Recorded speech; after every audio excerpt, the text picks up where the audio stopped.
Thank you for staying with us. Following the declaration of Bola Tinubu as the president-elect, some civil society groups have protested the outcome of the February the 25th presidential election, resulting in hate campaigns and propaganda being conducted by an unpatriotic section of the political elite. This alarm was raised by the Department of State Service, DSS, who described this act as a plot by political actors to foist interim government on the nation. However, many Nigerians have said that the department should move beyond raising an alarm and arrest and prosecute all perpetrators. Other governors and politicians have also warned that the DSS should act fast in order to avoid a repeat of the June the 12th crisis. Well, joining us in the studio is a political commentator, Dr. Dokun Adedeji. Good morning. Thank you for joining us on TVC Breakfast. Good to see you. Good to see you too. Right. It has been established that a cross-section of Nigerians are not happy with the conduct and the outcome of the 2023 election, both presidential and the governorship in some areas. And the question is, should that even form the basis for why some of them are calling for interim government?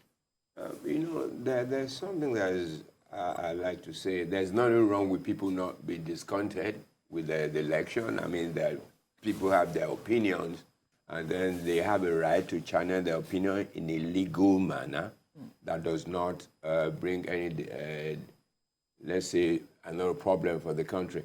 But for me, the talk about interim government is irresponsible. There's no basis for it. There's no reason why it should be if there was an election.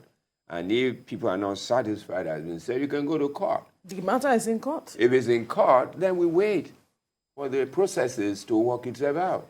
And you see, the thing that we must learn as a people is how to follow process and how to adhere with the dictates of the process or the consequences of actions we've taken. So to then resort for me in a manner to say, oh, interim government, I think is irresponsible, is uncalled for. And I don't think really, as a people, we should bother. I think it's more of a red herring for me. Really? I believe so. In the context of what had been, if there's a political process and we're following the political process, then let's wait for the ultimate. And then I'm not particularly impressed with the call by the alarm raised by the DSS. I think it's beneath them. Really? It's beneath them. Their responsibility is to do their job. It's not to raise alarm about. You see, the thing about, you know why Nigerians fall for these gullibility things, I don't understand. Because this is where I would look at it. Who can declare interim government? Is it civilians? Is it somebody out of power? Is it agitators? Of course, it's not possible. The last interim government was declared by Babangida. He was in power. He had the appurtenances of offices to do that. Not civilians shouting on the street. They can shout themselves until they turn blue in the face. But that does not foist on us interim government. So for me, for the DSS to not be used, I think they should go and do their jobs. This is not the first time we've seen them. They've told us we've arrested terror sponsors. We know terror sponsors. Where are they? Have they been taken to court? Not only that, they went to the judges, the Supreme Court judges, and said, what came out of that? Look, we're tired of all this. People should do their job and not make a show of it. Nobody does that anywhere else except in Nigeria. So why Nigerians now turned into a daily discourse? Oh, interim government, how can it happen? They should tell us how those who can foist it on us. They should tell us. Even if they make noise, even if they go on the street every day for a month, it doesn't bring interim government. Interim government has to be foisted by someone who has authority to do it. And we don't. What do you make of people who are very learned when it comes to the learnedness? It has to do with those who even know the letter, the spirit of the Constitution, those who occupy positions of leadership and influence at either party level or even nationally or even in the academia, who understand what you say, who have been here, even through before 1993, who understand what can lead to a situation where there's an interim government or not, how it is an aberration, how, in the place of that in a democracy and all of that. Yet, they still come to a public space, either in the media or in the public forum, to pronounce these things, to say that because the system, the election that was conducted didn't go in a certain way, some parameters they expected were not checked. So by May 29, there won't be this and there won't be that. What do you make of persons like that? You see, Mike, my challenge with Nigerians is the fact that we elevate mediocrity to a point of acceptability. Many people speak, no, you can go to school. Going to school does not make you educated. There's a difference. Yes, you can have a chain of degrees, but let me also tell you, undergirding all this is mischief. And the fact that many things in Nigeria are not dispassionately looked at. They are looked at under the prism of religion, of personal acceptability, and then tribal, all those kind of undertones that should not bother us. And that is why you hear people speak like that. Look, there's one thing I put on Facebook, and I'm still telling people about it. There's a man called Joseph B. Holland. He said, God, give us men that a time like this demands.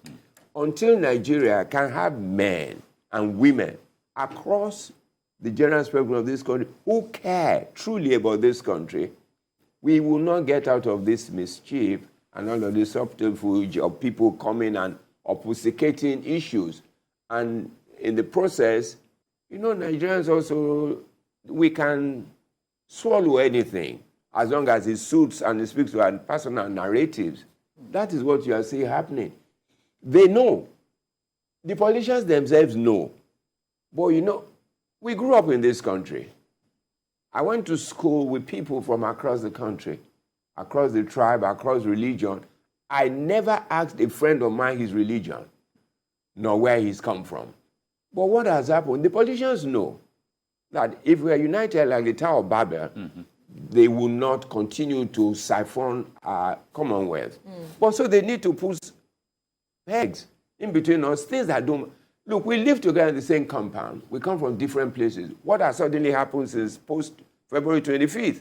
People are now beginning to say, oh, this person, something that was not like that before. And unfortunately, the governments and the agencies are playing to the same game. Suddenly I begin to hear, we ban is the Igbo title here. We do that. What the heck? Even if you're going to do that, should it be at this point in time? I read something that Bola wrote, Chibola in an article. He said, the road to Kigali. The thing that we don't understand, they look mundane, they look silly, but they aggregate to cause a challenge that will lead us into conflagration we may not be able to handle. And that's what you're saying. And if people don't truly come out and tell people who speak like that, no, this is not in Nigeria of 2023. We should begin to speak in... There is now a globalization across the... I don't mean going to the UK. In the context of things, I say this, people say I'm not a realist. I said to them, Ronald Reagan originally came from Dixie in Illinois, became the governor of California for 12 years. Arnold Schwarzenegger was an Austrian. He went to America, he married a Kennedy, and then he became governor of California. When do these things begin to matter? When we have our good senses together. And so that's why you see people call themselves, the greatest threat to Nigeria are the elites, the pseudo-intellectuals who parrot all kinds of things just to suit the matters of the moment. We can't continue like this. Something has to give, in which men of goodwill, women of goodwill who care across the country will come and say, Nigeria is not a mistake. For me, I know it's not. It is meant to be. There's a power in diversity. Yes. And let us use the strength of that diversities to elevate the strengths that bind us and not elevate the weaknesses that divide us. We know the strength of the Hausas. So, an intelligent community. I mean, the Yorubas are diplomatic, they're this. The Igbos are industrious. They can create the atomic bomb that we don't have. Why don't we harness those things? But we see the difference. Till today, people are marrying. So why should it suddenly matter where somebody comes from? And then intellectuals will say they come with their strings of degrees and begin to raise these embers of division. That's what I see in all this noise about. You know, you know what pains me, Mike? People know how to throw red meat at dogs in Nigeria. And everybody begins to clamor for that. And substances are evading us. We pursue the shadow. This is a shadow for me. We must do nation building. We must care about our country to begin to take the fog away and build the country. My thoughts. What would it take to begin to do that, nation building, especially with the incoming administration? He has said that he is not necessarily looking at a government of national unity, but a government of national competence. But amongst that, there are those who are still clamoring. Let's have a government of national unity. In fact, a governor said that if you are going to show a sense of bringing us together, release this person who is in custody. What do you make of all of this? You know, when a governor speaks like that, does he know about process? I'm not a lawyer, but the thing is, if there's a process in place, follow the process until a point in time when you're beyond the process, then you can use all the extraneous considerations to request. For me, semantics is about government of national unity. We parrot these things. If the man comes in and picks people across week, are we saying that competence is localized or located in a certain region of the country? Of course not. The thing is, if I come out, I don't need to say I'm governor of unity. I pick them, and people can see their competence and can see that it's across the political lines without giving view. But you see, he will want to do it, but the people surrounding him will subvert his intentions. Then they begin to raise issues. If he now goes against, he begins to build enemies from start. Well, we have a problem here in this country, and it's a matter of self-interest, myopic considerations.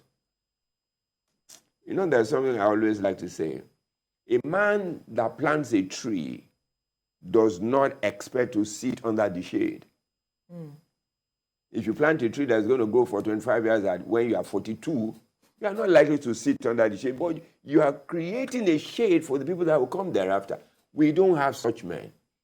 We have men of the moment who care about what is in their bank accounts and who cares about all the noise, the razzle. You know, if we don't reduce the appurtenances of office in this country and all the glamour that comes with it, and we then make position unattractive, we will not have men. A local government chairman will never let you drive on Lagos Street. It blows siren. So does he want me to put my car on my head so that he can drive? You may think it's not important, but those are things that create the things we see. Go on the road, all these government vehicles drive against traffic. They disturb us, they push you up. That cannot be in a sane country, in a decent country. Everybody, look at Donald Trump, he'll be in court tomorrow. Sarkozy of France was jailed. Netanyahu will be in court. Why can't we just not be human beings? Why must we be titular to be important? A doctor, a professor, for the heck of me. You know, these things, they appear small. You said something about nation building. You don't build a 7-story on the foundation of a bungalow. We better create the foundation that accommodates a 7-story building. And it's from little things. If we don't get little things right, we can't get big things right. It's not possible. If you cast your mind back to the early days of the pre-independence, when we talk about the founding fathers of the country. You mentioned Awolowo, Ezekiel, Ahmadu Bello, Tafawa Balewa, and the others. You saw how long it took them to even understand each other when they sat down on the table to discuss Nigeria, either here in Lagos or in London. And one would say they did not perfectly melt all of the sides of Nigeria into one. They didn't succeed in doing that to set up a Nigeria for the kind of unity that we are looking for. Do you see that still as a challenge that affect us in the way we run politics today, in the way we engage each other nationally and all of that? Not exactly. Okay. Not in a 100% sense of it. All right. Those were people, they understood the moment, and they were men of those moments. What should have happened that didn't happen was men to build on those things and create a larger sphere for interrogation by all of us. But you know, as we began to go, then personality began to show, personal interest began to show, and then people began to be divisive.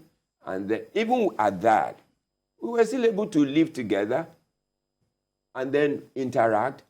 But you will find out that it is when it either comes to census or it comes to elections that the diversity is accentuated. Become very visible.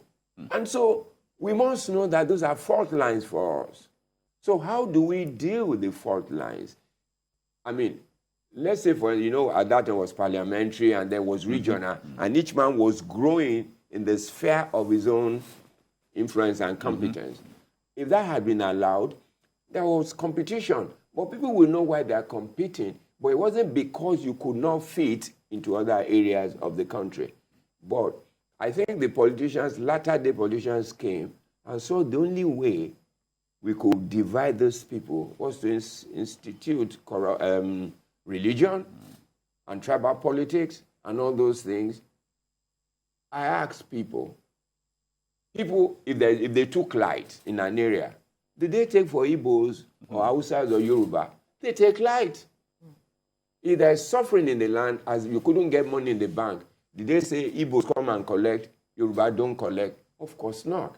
It just shows the myopic nature that we apply to things that should be national. And that's what I'm saying. Is it not possible for good people to correct the anomalies of the past? America was different states. They came together, but they came together. Today, it is still the same. There's a division that's, again, accentuated by personal interests of people. But yet, if you know what I always remember? In the, was it 2004 election, American election, Bush and Kerry? After the election, the next day, Kerry said, he said, yesterday we were Republicans, Independents, and Democrats, but today we are Americans. That is the notion of men who think. But we have people, Lilliputians. The mental capacity of our politicians scares me. It's not that they're not intelligent, but they're intelligent towards the purpose that serves their interest. They know. They know this, and they know that they could build on Ahmadu Bello, Awolowo, Zik, and Okpara and Co., but they chose not to. Akanu Ibiam married a Yoruba person. He was a good governor. I mean, we can see that everywhere, every day. So why suddenly has it become a crime that we begin to elevate the divisions amongst us? The divisions will always be there. There's nothing we can do.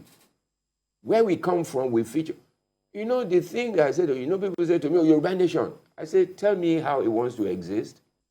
When Ekiti was created from Ondo State, I come from that area. I know what happened. That day, people from Ekiti were sent away from the civil service. Same Yoruba people, same contiguous states, and you are telling me about Yoruba nation. So where will be the capital of the Yoruba nation? But because we forget, when we get there, the same thing we took away from nation that we're running away from, we begin to emerge in our own conclave. Local government, it happens. Instead, they will say, oh, before you can be governor, you can come from senatorial district. It will never reduce. until we make conscious efforts to make these things not. I've asked, and I think I told a few people in this present government who are my friends, I said, tell me, when I want to get an international passport, I've never seen it written I'm Yoruba. So why should you ask me on the form that I'm filling where I'm from? My religion does not show on my driver license. Why are you asking me? There are certain things we must consciously and gently remove from discourse. If we don't, very soon in your state, they will ask you the town, the street you come from. How low can we get? These are serious issues, and I'm glad that you guys are raising them. Right. And I'm glad they are raising now the president-elect will come. Let him dissociate himself from all these pedestrian considerations. People are attaching themselves to him because not because they care about him, but because they care about what they can get from him. And the day they don't get, go and look Buhari now. Look at the way some governors took him to court. Because he's a lame duck president, he can't dispense. He can't dispense largesse anymore. Right. So they can do anything with him. The same thing will happen. People begin to aggregate around Tinubu because he's the man of the moment. And Buhari has no significance anymore. That's the way we play politics. But he's still the commander-in-chief. He is. Well, now, just because you took us back to some issues that played out earlier, and I would like for you to also take us back to 1993. Because there are also some young persons who are calling for this interim government who may not have understood what went on at the time. Just paint us a picture of what transpired at the time. You know, this also, what you just spoke on, is about the nation throwing history into the dustbin. Many of these young people never read about those. Some of them don't even know about Awolowo or Zik. And so what happened, you see, 1993 is different. But again, see politicians, they're building on 1993 to energize people for 2023. It speaks to that. What is the relationship, except about the Muslim stuff? Apart from that, men are different. Season is different. The challenges of that time, they're different. And you know, then it was military that was in charge. And the man that was in charge was playing games with Nigerians. And Nigerians pretend not to know because the moment we are fractionalized along certain sentiments and interests, we forget the collective interest. So the man used that very deftly and then played us into a time, and then he needed to go. I'm sure he didn't know the election was going to come that way, or maybe also within their conclave, they found that, hey, what is happening? And then began to play games. And then he then said, oh, I will step aside, and then I will create an interim government. He did that. And in creating the interim government, he left a military man who also had his own desires to be president. And said, who is aware. Who is aware of the game, because we're all in the same game room. Because one power was given from one to another, and he saw that if he doesn't take his own time, it will elude him. And they created it. But you remember, one judge, Nobamiro's daughter, I've forgotten her name now, Justice Ms. Akisoya, said this was a contraption of deceit. Illegally, it was illegal, and she declared it illegal. But again, the man that was waiting in the wings took opportunity and then toppled the man in 83 days. And then interim government was gone. Interim government means something in the way, something just to hold the gap. We don't need that. There is no gap that needs to be. What did that do to Nigeria? Oh, it then began, opened old sores, and then began the descent we are seeing today. And then people were disappointed, they were destabilized by what happened, and then our nation was divided. You know, people still talk about that time till today, because some people suffered for it very hugely, and then the Nadeko thing came, people escaped, and then we began to create another coalition, which also, at that time, people began to see as a coalition built around the Yoruba intention, because Abiola was, and then they said, oh, it's Yoruba, and then some people alienated themselves for the struggle for actualization. and then became, you have to be among, and some people have benefited from that until today. And that's why, again, people ask, when people don't, Henry Ford said something. He said, because thinking is a hard thing to do, people don't like to do it. We don't like to think in Nigeria. We like shortcut. What can just get us out of this thing, the immediate interim government? That is not a solution. It's not. For how long will the interim government be? Who will institutionalize it? How do you want to actualize it? And then, so after that, what happens? Are you going to have another election? Based on what? On the same disunity, fractionalization? So we'll be, like I say in America, they say, kicking the can down the road. Down the road. That's what the interim government is. So there's no way I think it will work. But again, you know what they have done? They have thrown it into us, and now we are talking about it every day. And we are forgetting that May 29 will soon be here. Right. All right. Well, as we get into as we get closer to May 29, of course, Nigerians are looking forward to a new dawn. It is also said that whoever emerges president, not everybody would have voted for him or her, because, of course, some persons would have had their own candidate and so on.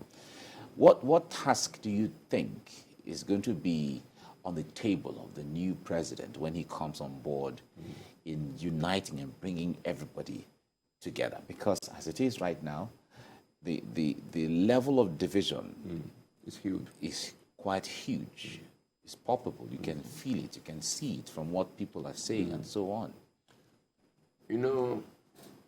Thanks, Mike. You prompt some of things. Both of you prompt me to say some things. One of the deficits as a people, we don't have a philosopher king. We have men who just parade themselves on the political landscape for whatever. A philosopher king is someone who is consumed of a desire, and he says it, he carries it, he speaks it. Which is a Nigerian leader who can speak that captures attention? There is none. Disparate in their presentation, no cohesion in the. Even they put it together, somebody wrote it. Obama writes it, he tells people to write, and then he brings it and he writes. If you don't write from your heart, you can't work on things you don't write on. So we don't have men who are consumed like that to deliver speeches and live by them, and you see it in their lives. And so what my worry is, we will just dance around. The fella Ransom Kuti said something, perambulator. A perambulator there'll be motion, but there's no movement. That's my fear. And it pains me for a country like us, so hugely blessed, that we're doing this. If, for instance, one of the things I hope our people read, when Mandela left prison, he did something. 27 years, you've been to Robben Island, you know how tough it is. Yeah. He came back, he said in his heart, he forgave everybody. They said, why? They said, if I left a prison and I'm still out here hating them, I'm in another prison. Yes. So what am I saying? And you know what he did that changed a little bit of South African history? He served as the Truth and Reconciliation Commission, in which people can truly come and dissipate themselves of the pains. And if we don't do that, get people together to say what they feel, we don't have to like it. But in interim, we know where we're going. That is why it could foster a bit of working together, the blacks and white. Promise the white that will not take your land, this, and that. We need to do it. There's a sense of victimhood in this country, in every segment of it, of our nation, that if we do not heal, will be disastrous for us. Look at what is happening in the Middle East. The Israeli-Palestine something. Do you know why it goes on like that? I sit in my house, they kill me, my children are there. So you carry the hatred and bitterness into generations. Until a time where the lands are obfuscated, you don't even know where the division has come from. That's where we're going. And if we don't deal with it, I pray that Mr. Tinubu will be a statesman. and devoid. This is not the time for a politician. They may say he plays politics. This is not a time of politics. It's a time of looking deeply at the fundamental issues ailing us as a people and breaking ranks with people who think it will build on their pedestrian institutions and do something for our country. He will have his name written in gold. I don't care what people had felt about him, but if he's so seized of the adulation of bootlickers seeking for position, who will write books later to denounce him, he will go the ways of the others. But in his acceptance speech, he spoke about his heart and his door being opened. Can I tell you something when you listen to these people? It was written. A man who wants to speak from his heart speaks extempore. You take the elements of your speech and speak to it as your heart speaks, not to read a statement. A statement does not speak about you. It speaks about who wrote it. That is the challenge we're having about people speaking. When you see them speak, you will see there's a disjoint between the mouth and the heart and the comportment. That's just a statement of the moment, catching the fancy and the sentiments presented at that time. A man who speaks out of that into the future.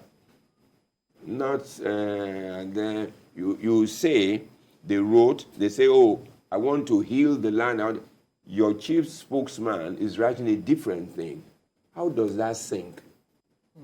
He doesn't. Because the man who wrote that, who is very close to you, was in the circle of discussion. So, you can say the right things, sing the right notes, but we will do the things to do. Until we have men, honestly, I pray for him that he does what is right by our nation. And so that future generation can remember him and then say, he broke the ranks and he did what was right. Right. Now, this matter is in court, talking about the outcome. We've seen parties go to court about this, but with the reaction we're getting, does it also show that perhaps they do not trust the system, the aspect of trust? The challenge is this, and I say this with all due respect. Show me the Nigerian institution that enjoys anybody's trust. There is none. The antecedents speak to why people are the way they are. And so that's why people now look at how do you deal with it? Self-action, I'll deal with this in my own way. Because you don't see a recourse. Why do I say so? I'm not a lawyer. Right. So I don't know what the court will say. You see, Gani Fahimi said something. He said a particular lawyer was a mechanical lawyer who understands the technicalities of the law. But that's why Wendell Jones, an American Supreme Court judge, said, this is a court of law, not a court of justice.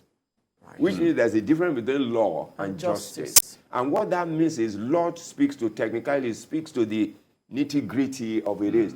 But justice speaks into the consideration outside the purview of law, but in the marriage of law. So if we don't look at, that's why people are feeling disenchanted. How many times will you go to court? In your own, you sue your landlord.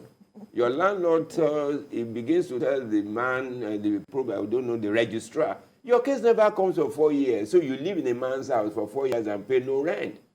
And then that man, you want him to believe that when he goes to court to champion his right, he will get it. That is where a breakdown of our system. Our system is so badly damaged in every segment of it that there's no trust. Who trusts the media? Nobody. You choose the one you want to believe because he plays to your narrative. Yeah. Because he never say dispassionate attention to the same issue. You understand what I'm saying? So we don't know when we do damage to our institutions. Obama came to Ghana and said, Africa should learn to build institutions, not build men. When you build men, and that's what's going to happen in Rwanda. Rwanda is big today, is beautiful. One man. The day he leaves, what are the fundamental institutions that are set in place that succession is easy? And then they dismantle or fight over what he left. We must learn as people, strong men don't make institutions. Strong men can harness institutions like Marwa is doing. You know, strong man. But what you do, see him do quietly, build institutions to outlast his time, because he doesn't have the time of eternity. That is how men should think. I wish people like that can be head of state. Well, it's not impossible. He's a Nigerian, so Yeah, he's 70. 70. well, the point there is that we leave everything to Nigerians when the time comes. Now, there's an audio that is making the rounds right now. The presidential candidate of the Labour Party and the head of the Living Faith Church. And that has got a lot of Nigerians talking when it comes to the issue of identity politics. Where, especially when the issue of religious war was mentioned in there. Now, some persons have said that that has incited a lot of people, because if you see at the last election, people voted along those lines, you know, and so on. Now, speak to us when you heard that. I guess you would have listened to it or even read about it. I wonder what you make of that. I haven't read it, or I've heard about it. I didn't see the video. I would not even want to bother myself to see the video. The audio. The audio. Yeah. You know, in Nigeria today, you can't trust anything. It could have been doctored. I don't know. I'm only just speaking. Because today there's so much deceit. There's so much grandstanding to appropriate to what your desires are. And so even things can be played out of context to suit the narrative. The question we should be asking, how did we get to that point that a man should be going to a church to speak to a situation? You see, we will pursue the shadow. Oh, people are religious. They turn religion to this. The rostrum of the church is becoming this. Is this the first time we're going to have elections in Nigeria? No. Will it be the last? If we don't nip it in the bud and begin to deal on a situation of equality and fairness, it will get worse. The challenge is, I mean, from what I've seen about Obi Oyedepo, I don't know what they said, but, you know, people are using it. I've seen, suddenly I began to see something on Facebook. Yes, Daddy. Yes, I was wondering what it was about, but I guess it's because I saw the piece from it. Yes, it was said to be a private conversation. A private conversation, one, it leaked. Usually it can leak. But is that the verbatim? Nwayan who spoke, you saw how it was distorted and concocted out of context because of the pause. There are so many people sitting in the laboratory of mischief to create this disenchantment that goes beyond the moment, and then will destroy our country only for pettiness. For me, I didn't vote for whoever on the basis of it. I voted on my conscience and what I think the future should be. I don't see myself in the future of people of Davido, I mean their age and all the rest. So we must begin to take those things into consideration and then begin to understand the motive. You know that I'm involved in the ministry, I relate with these young people a lot. They're so completely disenchanted with what they see.